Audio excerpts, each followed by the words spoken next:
And as always, he's brought along some interesting numbers. Let's just put the first graphic you sent me up on the screen and have a look at this. This is the number of migrants detected in small boats in the English Channel. And if you look at it, Jamie, basically this problem didn't exist until the year 2019. It's all happened on Boris Johnson's watch, and it continues to explode at an incredible rate.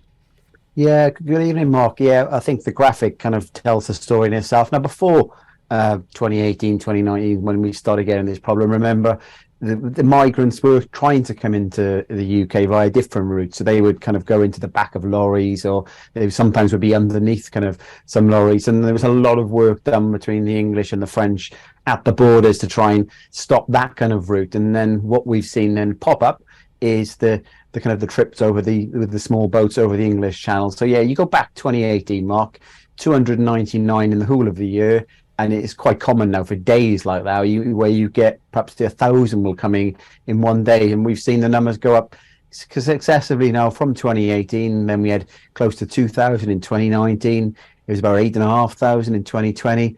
And then ironically, during the COVID pandemic, when the kind of the borders were closed for kind of most people, that's when the numbers started going up quite significantly. So in 2021, we saw 28,526 come across, and we finished off with 2022 now, Mark, with just under 46,000. So that's a 60% increase. Now, some people might think, well, these sound small numbers, but actually they're creeping up and up and up and up. And remember now, Rishi Sunak recently put in his 5 pledges in terms of what you should judge him as Prime Minister of the UK, and one of them was not to cut the numbers coming in, Mark. It was to stop the boats. That's what he said. Stopping the boats is what he pledged to do.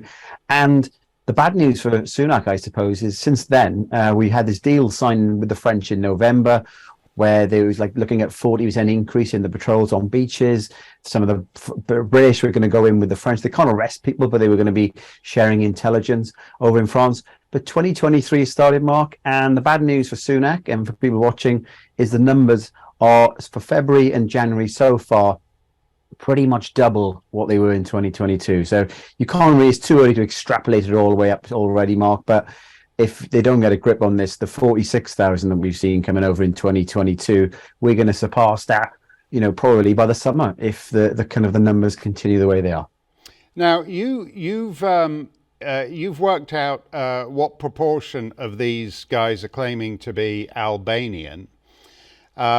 What is it roughly right now? Of all these are supposed to be the people coming from all over the world, from conflicts and civil wars happening in countries all over the map. But when you actually look at the numbers, it's much more specific than that. What's the current running at the Albanian percentage? Yeah, so if we look at 2022 overall, Mark, and we look at where it was kind of the year where the explosion in the numbers, and it was generally predominantly from Albania is where we started seeing that increase as well, because Albanians coming on small boats, it was a very small proportion in earlier years. So for the total for 2022 overall of those 46,000, 27% of them come from Albania, around 19%, so 27% from Albania, 19% from Afghanistan, 12% from Iran, and 10% from Iraq. So those are the kind of the numbers. And when you break it down by demographics, it's generally male. 9 in 10 who are coming across are men. Let's just take a look at that second graphic you sent us. Yeah, this is the point. And just to reiterate your point, down there in the bottom, you've got that giant man towering over a tiny little lady. And that's basically to illustrate that it's 90% male, 10% female. Yeah, and around 3/4 are aged between 18 to 39. So now the thing is, when you look at the decisions, and we can perhaps talk about this in a second, because we've got a huge backlog in the numbers being processed, which is costing the government an absolute fortune.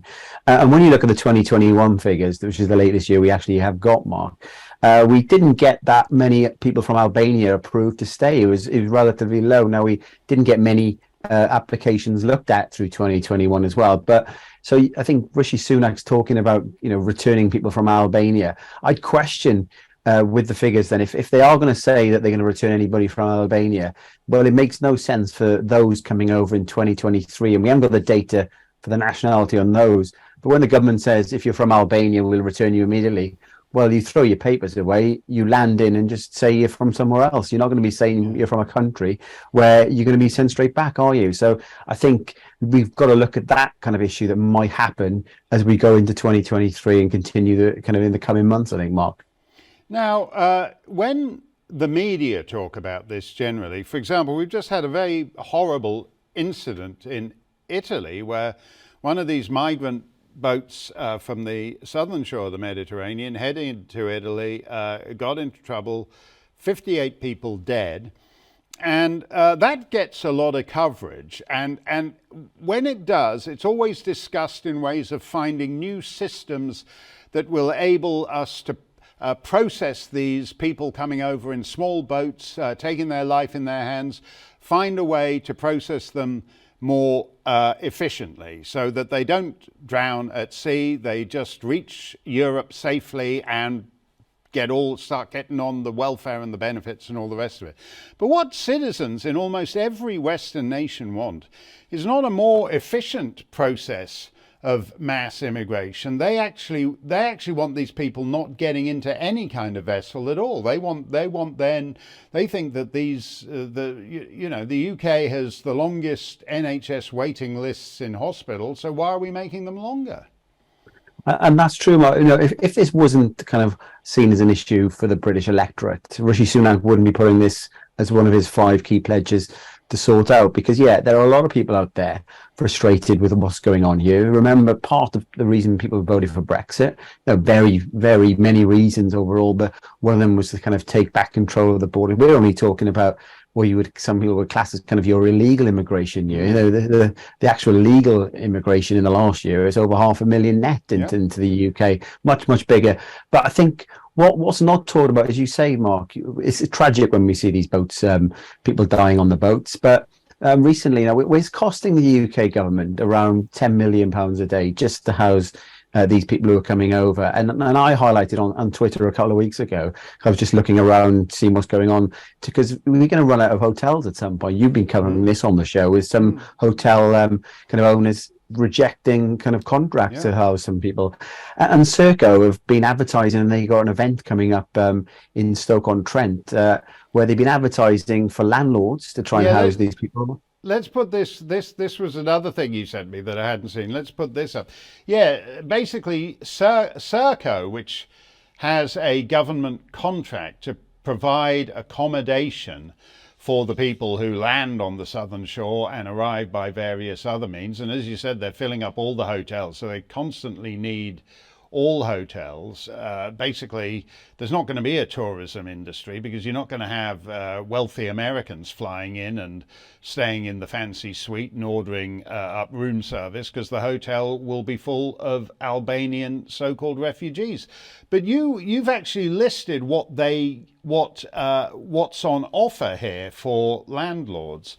So do you want to just run down your itemized list there? Yeah, so if you're fortunate to have some property and Serco are willing to give you a minimum of 5 years rent or pay, great. We've had this record energy prices for consumers across not just the UK, but across many nations across the world. Serco will pay all your gas and your electricity as well in the house. They'll pay all the water, so have as many car washes as you want. They'll pay all the council tax as well. And if, unfortunately, your property gets damaged by anybody who is staying in there, they'll pay for all the repairs. And when I say Serco will pay for that, Mark, what I actually mean is the UK taxpayer will be paying for that, because obviously Serco will be doing this on behalf of the government. They'll be taking their cut, obviously, as a private company. They'll be taking their kind of what you would probably call your agency fee. And this is going to cost the government, even more money. And people will say, well, they've got to put them somewhere. And I think that comes back to, Mark, where the problem is of the government's own doing, because, at the moment, at the end of December, Mark, there's 160,000 applicants outstanding from asylum seekers in the system. Yeah. That's gone up from 100,000 the year before. You only got to go back to 2019 and it was less than 50,000, Mark. And as these kind of applications go up, and they're not being processed in time. That's what costs the taxpayer. They can't work. They can't be sent back until obviously they've decided on what the application's outcome is going to be. And it's absolutely ridiculous, Mark, that you've got to say 160,000 people, all these numbers I've been talking about, right. They get totted up. And I know, and I don't want to give too many numbers and confuse people will be gone, but just one interesting figure as well on that, Mark, is of those people who came in on the small boats in 2021, well, 96% of those haven't had their application processed yet. So all those who come in 2022, well, I can't imagine anybody has been done from those, and it costs the government, asks the taxpayer an absolute fortune, and you just got to get a handle on it.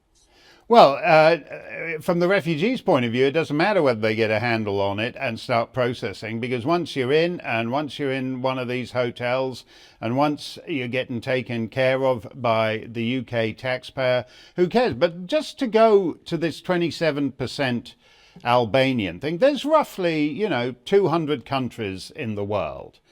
And there's something not quite normal. Albania has no civil war. Albania has never been the wealthiest nation in Europe, but it's perfectly pleasant compared to the way it was 30 years ago or 50 years ago. So when a Labour MP is boasting that 10% of Albanians now live in the UK, and on your statistics, that would mean the predominance of them were young men, 18 to 35 or whatever, that's a racket. That's someone organizing a very lucrative pipeline from Albania to England, in which His Majesty's government and Serco are in fact the business partners, as a practical matter, of the human traffickers. Serco, as we've noted before, is the big guy there is Rupert Soames, who's Winston Churchill's grandson and the son of Lord Soames, who was the last governor of Rhodesia.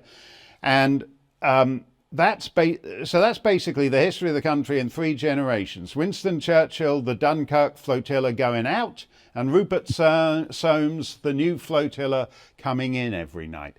Why is it that this is not really talked about honestly in terms of the impact it has on education, hospitals, transit, housing prices, and all those other indicators? Well, you're spot on in terms of you're looking at the Albanians overall, and you're right to point out, Mark, when we talk about the 3 other countries in the top, Afghanistan, Iran, Iraq, there's been issues over the last 10 or 20 years in those countries. You can see roughly where they begin. But Albania just sticks out as an outlier here, in particular in terms of people coming in. Now, I've heard off the record that what you've got is in some instances are with Albania, where people build up debts in their country from drugs, and then the drug gangs are saying, well, you have to go into the UK and work for us. And we see evidence in the UK now of the Albanians running quite a bit of the drug trade within the UK. So the UK government's got to get a handle on that. And I was on with you, I think, when I was in the studio with you in London, Mark, talking about the fact that some of these Albanians are coming into the country and they're not actually costing us a lot of money, actually, because they come in, they get processed, they go to a hotel, and then they just vanish. Right. So they're literally just going into the what you would class the black market there. So maybe that, you want to get them into the country. And that's the concern. But you brought a point that you just raised. It is a pertinent one, because this does put a pressure on the wider system. You've got people obviously who are looking for perhaps council houses and they're struggling to get one. And then you see people like Serco advertising for landlords and paying, it would be a dream if you could, be a domestic person in the UK struggling and have all of that paid for yourself. Yeah, it does put a pressure on the school places. And we're just talking these numbers now, Mark, in terms of the where you class the illegal immigration. But as I just touched upon, in the UK in the year to June 2022, we had 500,000 net immigration on top of all of this. And that puts a big pressure. And when you've got governments across the world, and the UK's, especially Sunak and Boris before him, shouting about net zero targets, if you're constantly increasing your population, well, obviously, you're going to increase the amount of CO2 that you're going to be producing as a nation as well. And so obviously, the more people that come in, the more difficulty it will be to hit any of these climate goals if you are aiming to do that. And the infrastructure, I live in Wales, Mark, and last week they announced that they are stopping building brand new roads because they want to basically meet their net zero targets by 2050. You can't have all people coming into your country and not put the infrastructure in place. That's what really gets on people's nerves on the ground, and why Sunak is pledging to try and stop this. But it doesn't look like he's going to be getting it done anytime soon, Mark. Well, 67 million or and change in the UK at the moment, when it's up to 75 million in a land where, for political reasons, if you just, we're not going to build any roads, well, that's fine.